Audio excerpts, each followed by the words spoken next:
Hi, how are you doing? This is Matt Armitage, and you're watching or listening to our very first MSP Extra show. Now, I've been wanting to do this for a while, so I thought I'd take the opportunity to start putting these out during this horrible time that everyone is experiencing. As MSP podcast listeners probably know, I'm a lot more comfortable with audio than I am with video, so sorry if these first few shows aren't as good as they could be. Now, one of the main reasons for doing this is to look at some of the more fun and positive science and technology stories that are coming out at the moment. When you look at your news feeds, they are incredibly COVID dominated. And that's a good thing because the information and the advice is changing on a daily basis. But we shouldn't allow that to let us lose sight of the fact that other things are still going on around us. So it might feel like the world has stopped, but in reality it hasn't, especially now in this sort of very blink and miss digital society. If you don't actually hear these stories now, you may never hear them. So I'll start posting these shows. They're just going to be a few minutes long, as often as I can during this kind of strange and dislocated time. So one of the best things for me about this whole COVID epidemic has been the ingenuity of people in the way that they're staying in touch and keeping themselves busy. TikTok, which once drove a lot of us to the edge of insanity, is now one of the few things that's actually keeping us sane. House Party, the gamified video chat app, flashed its pan back in 2017, only to soar back into popularity during this global lockdown.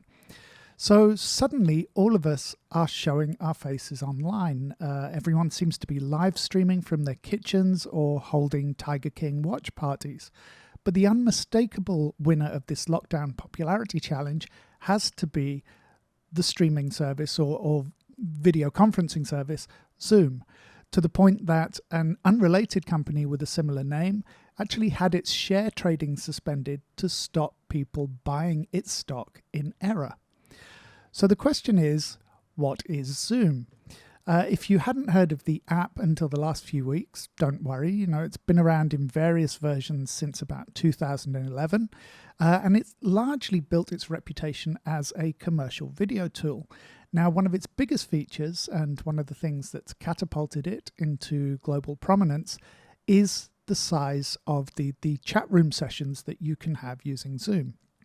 Even in the free version of the service, up to 100 people can join in these virtual video conferences.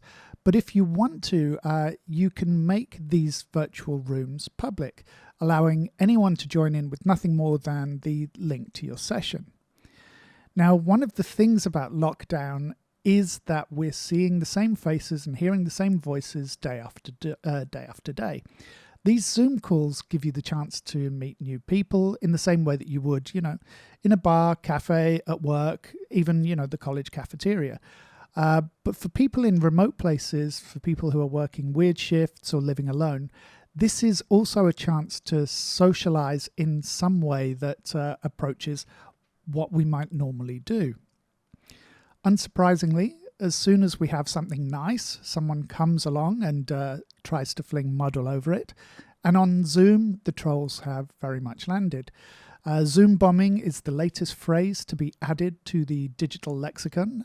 Some Zoom bombers are just your normal entertaining clowns. Every public bar has a few. But some of the bombings are a little bit darker in nature. So, for example, people have reported trolls turning up and sharing porn or violent images on their window during the session. Some sessions have actually had to be closed down completely because the bombers just log back in as a different user every time they get booted out.